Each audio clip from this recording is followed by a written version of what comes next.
আজকে একটু অন্যরকমভাবে ব্রয়লার মুরগি রান্না করব। প্রতিদিন একই নিয়মে খেতে খেতে আর ভালো লাগতেছে না, সেই জন্য ভাবছি একটু অন্যরকমভাবে রান্না করি।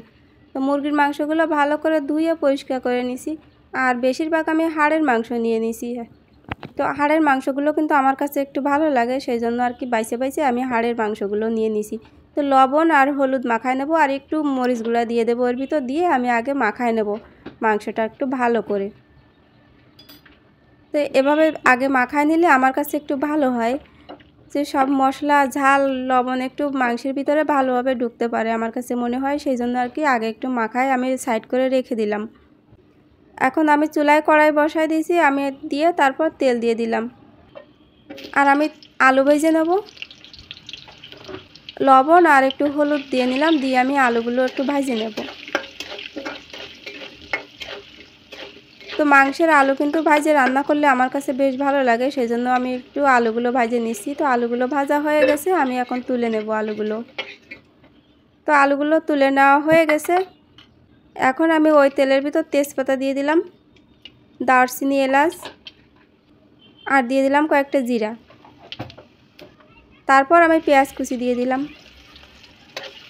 পেঁয়াজ কুচি ভালো করে ভেজে নেব যাতে কাঁচা গন্ধ না থাকে। তো পেঁয়াজগুলো ভাজা হয়ে গেছে, এখন সব মশলা দিয়ে দেবো। তো তার আগে আমি একটু জল দিয়ে দিলাম যাতে পেঁয়াজগুলো পুড়িয়ে না যায়। তারপর লবণ, হলুদ, মরিচ গুঁড়া, জিরা ধনিয়ার গুঁড়া, আদা রসুন বাটা, তারপর দিয়ে দিলাম বাদাম বাটা 2 চামচের মতো, আর দিয়ে দিলাম টক দই। এখন কিন্তু সব মশলা ভালো করে আমি কষায় নেব। তো বাদাম বাটা আর টক দই দিলে কিন্তু মাংসটা খেতে কিন্তু একটু অন্যরকম লাগবে। তো মশলা কিন্তু আমার কষানো হয়ে গেছে, আমি কিন্তু এর ভিতর চুই ঝাল দিয়ে দিলাম। চুই ঝাল কিন্তু আমার কাছে বেশ ভালো লাগে, আমি মাংস রান্না করার সময় কিন্তু চুই ঝাল দিয়ে থাকি সব সময়। আর এখন আমি মাংসগুলো দিয়ে দিলাম, আর ভাজে রাখা আলুগুলো দিয়ে দিলাম।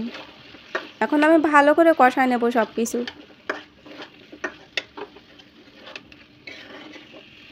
খুব সুন্দর করে এখন কষায় নেব আমি। তো একটা ঢাকনা দিয়ে কষায় নেব।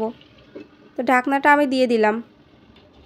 এখন আমি ঢাকনা তুলে নিলাম, আর দেখতেই পারতেছেন মাংস কিন্তু কষানো হয়ে গেছে প্রায়। আমি আরেকটু নাড়াচাড়া দিয়ে কষাই, তারপর আমি কিন্তু জল দিয়ে দেব।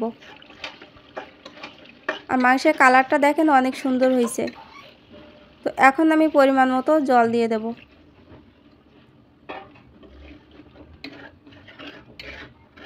তো এভাবে কিন্তু ব্রয়লার মুরগি রান্না করলে কিন্তু অনেকটাই মজা লাগে। তো দিয়ে দিলাম কয়েকটা কাঁচামরিচ, এতে করে ঘ্রাণটা অন্যরকম আসবে একটু। তারপর ঢাকনা দিয়ে দিলাম কিছুক্ষণের জন্য। তারপর ঢাকনাটা যে তুলে নিলাম এখন। তো আর একটু জল শুকালে আমি কিন্তু নামায় রাখবো। আর এখন কিন্তু আমি দিয়ে দেব ক্যাপসিকাম আর টমেটো। তো টুকরো টুকরো করে রাখা ক্যাপসিকাম দিয়ে দিলাম, আর টমেটো দিয়ে দিলাম, এতে করে আরেকটু ভালো লাগবে। তারপর ঢাকনাটা দিয়ে দিলাম, আর 1 মিনিট ঢেকে রেখে দেব।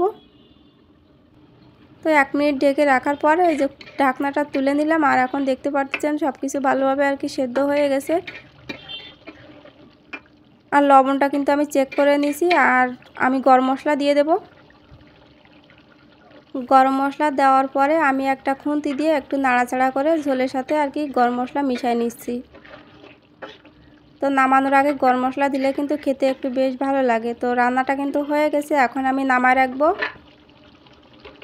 তো এই যে একটা বাটিতে আমি রান্নাটা নামায় রাখছি। তো আপনাদের কাছে কেমন লাগছে একটু কমেন্ট করে জানাবেন।